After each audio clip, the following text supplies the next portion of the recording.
What Your Bank Doesn't Tell You, a podcast by UMushroom.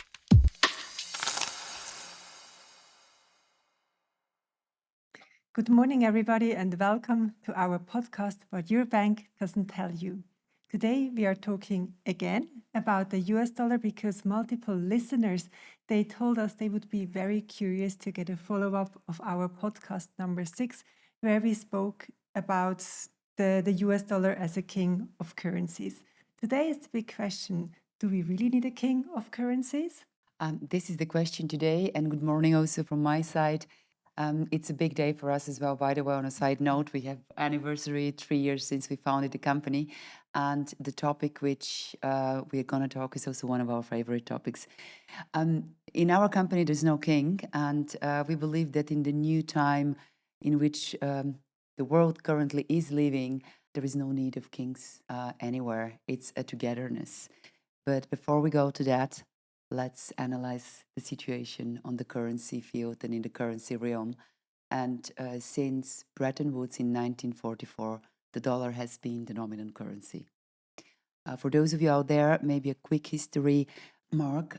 In 1994, after the Second World War, there was a big need or an urgent need for stabilizing the economic situation. Currencies were very unstable. There was a lot of inflation, and people were really scared that from today till tomorrow they may lose the purchasing power of what they're earning. And upon that, a lot of institutions were created. We won't go into this, but effectively the dollar was established as the world currency. And basically, if you want to get more information about the history of the dollar, then I refer to our previous podcast. I believe it's podcast number 6. And the title is How the King is Losing Power. So there you get the full history of the dollar became the leading currency. But what does it mean to be a leading currency? And there are basically two main factors. One is that the currency, in this case, the US dollar, is used for trade with a big dominance among other currencies. And the second kind of characteristic is that the dollar is used as a reserve currency by other countries as well, and not just the US. And we digged out some numbers to share with you. So today, if we consider the foreign exchange volume, 88% is involving the US dollar, which means the US dollar is by far the most important currency, even these days, in respect to trade. And of course, there are fluctuations over time, but 88% is very close to the top for what the dollar was used for trade in the FX market. Then another very interesting number is that the US dollar is used as a reserve currency. And again, if you look at the volume, it's at the moment at almost 60%. This is a lower number that we have seen previously, but could indicate that some countries, they are giving up the US dollar as a reserve currency. But still, we have to be aware that 60 countries, they peg their currency to the US dollar. So this means the US dollar is for them a very important measurement, even if it comes to their own currency. So the dominance is still substantial, but we observe that this might be changing in the coming months or even years. As you say, 1/3 practically from the world countries are using the dollar as a major currency which they connect their home currency to. And maybe one remark on why is that really, really substantial, the fact that 90% of the world trade is dominated in US dollar. Suppose what would happen if tomorrow a country comes and says, I don't want to settle in dollar, I want to settle in euro or in renminbi or in, I don't know, pesos or whatever you pick up. That's not going to happen, right? Because effectively the outstanding amount is in dollar and the settlement of this transaction actually happens in the USA. So even if the countries wake up one day and say, we don't want to do that, there is such an extreme amount of outstanding positions, which basically kind of, we can say, force the countries to adhere to this dominance because of the settlements, because of technicality, the settlements of the currencies of the transactions are done effectively by US banks. And what does that mean actually for the world economy and for the redistribution of financial streams? we can state and say that effectively the world is financing, in a way, the USA. And for those of you who are following closely the stock exchange, you may have noticed the huge raise in valuation of the tech stocks over the last year, right? Since the beginning of 2023, not yet the last year. So since the beginning of 2023, those tech companies are part of indices. Those indices are actually tracked by the so-called exchange-traded funds. And those exchange-traded funds are actually bought by pension funds, insurances, other large institutions which are managing our wealth. So in theory, we can really say, and also, by the way, on a side note, if you look at MSCI World, pretty much 30-40% are big US companies, 20% are only tech.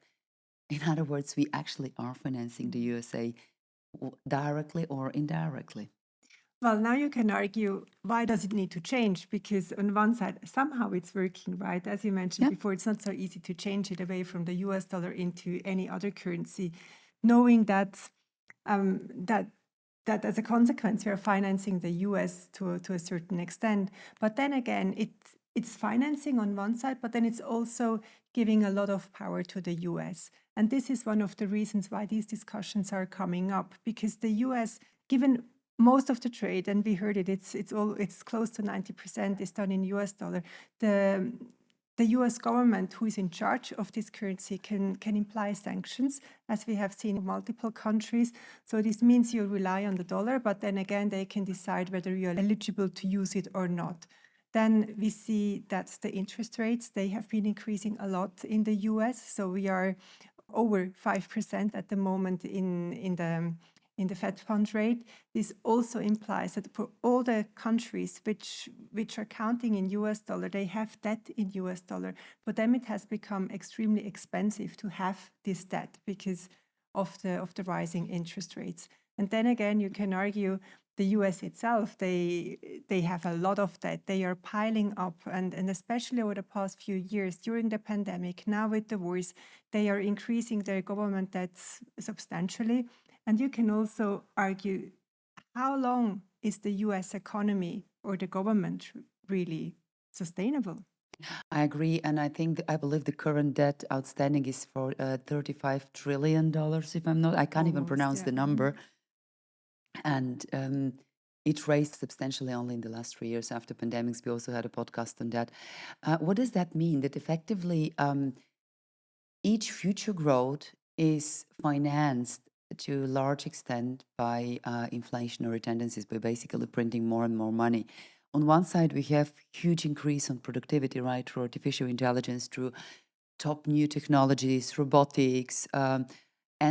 But on the other side, the huge growth of valuation, which we observe on the capital markets and equity markets, is simply due to the fact that there is way too much cash in the system. And also raising, and it's also a little bit like a spiral, which we never know when it's gonna, it's like a balloon, which we never know when it's gonna burst. Interest rates are rising. There are much higher debt services in notional values in US dollar on the side of the US government and other governments who are financing themselves in US dollar. Then the result is you need to increase the indebtedness. You need to raise more money in forms of treasuries, etc., in order to serve this debt, and on it goes. And it's an incredibly dangerous dynamic because one needs one exogenous shock. It could be, let's say, I don't know, I mean, we completely lost track of what's happening in China and the world does not observe it very closely, but there is a huge, there is a dynamic in the credit world and the credits given by a Chinese bank which are questionable. Suppose, God forbid, something from that corner comes, it's going to be a very interesting, like a card play, everything falling piece by piece down. It's a very delicate situation in the end, and we are reading to a certain extent in the newspaper about it, but we believe that the situation should get much more attention in the press, that at the moment we are having these issues in the financial market, as we mentioned before, with the global debt, etc., rising interest rates, inflation, and it's kind of a situation where you have to fix things on different ends, and they are also influencing each other again. And this is one of the reason why the global south, or the BRICS countries, you can also simplify to name them the BRICS countries or the BRICS plus countries, they are forming an alternative, or they are talking or negotiating alternatives to using US dollar for trade and as a reserve currency. And there is really the big question also to us, and we are discussing that a lot among the team as well. To what extent do we need a replacement for the US dollar? So another leading currency, or to what extent it can be a mix out of different currencies. There is no special need why just one currency should be used for trade. And in our opinion, ideally, multiple currencies would be used for trade and reserve. Yes, fully agree. And this is a little bit a historical legacy which we took over after the Second World War with having one currency. And actually, the original idea was to create a neutral currency, but somehow the dollar actually took over. And it's very dangerous if there is one leading currency in the world, because naturally it creates a huge economical and political power disbalance, and as well a huge systematic dependency. Because if something happens with this economy, which is with the leading currency, obviously that's going to have a spillover effect across the world economies. So we are very much in favor, indeed, as you say, to have a balanced world economy, to have multiple currencies, and it would naturally regulate independence of demand and supply, right, on the through the exchange. Yes, but you also said a very interesting fact that it should be a neutral currency. This could be the alternative. Yeah. And you were also mentioning before that the US dollar is used almost everywhere, and it somehow works. So just thinking out of the box a bit, ideally we could keep the US dollar, but it would be managed not by the US, but by a neutral institution, because then we could keep using it, but it wouldn't be managed by the US. I know this is a bit out of the box. The US wouldn't think Fed need to invent another currency for Fed themselves. would love you for that statement. The Federal Reserve all of a sudden went out. Just dreaming a bit. It's a very good dream. That's basically the origin of crypto. And it's exactly this independency out of central banks, because central banks actually, as we very often discuss, are not necessarily independent. They don't necessarily serve the price stability only and entirely. They pursue political rationales as well, hidden or obvious. And we should be aware, and I think that's actually coming back to the point what we are discussing of neutral currency. I think this was one of the reasons for the rise of crypto, because of the need to have an independent system or payment method which cannot be tweaked because of needs of particular institutions. Yes, a currency which is basically owned by the users and by the community, and not by a central By bank. a king. And by a king. And you mentioned something very important, that the ownership of the central banks, they vary across countries. And for example, in the US, the Federal Reserve is owned by the commercial banks. And we believe this is a fact which isn't known by many people. But here we go into another big topic, and very happy to talk about this in another podcast. And we also touched that in UMushroom Growth, our educational program. So if you're interested, there you can find plenty of insights as well. Indeed. Yeah, I think we mentioned the most important parts, and just to summarize, maybe we have seen that the US dollar after the Second World War has become this leading currency. It's mainly used for trade and reserve currency across the globe.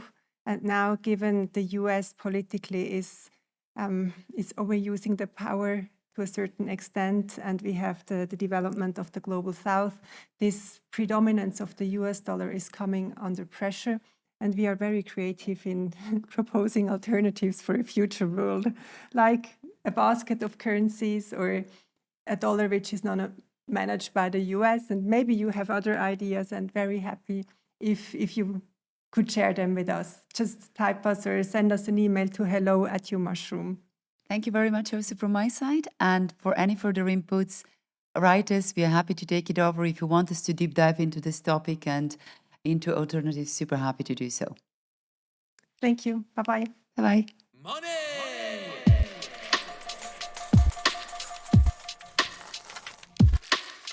What Your Bank Doesn't Tell You, a podcast by UMushroom.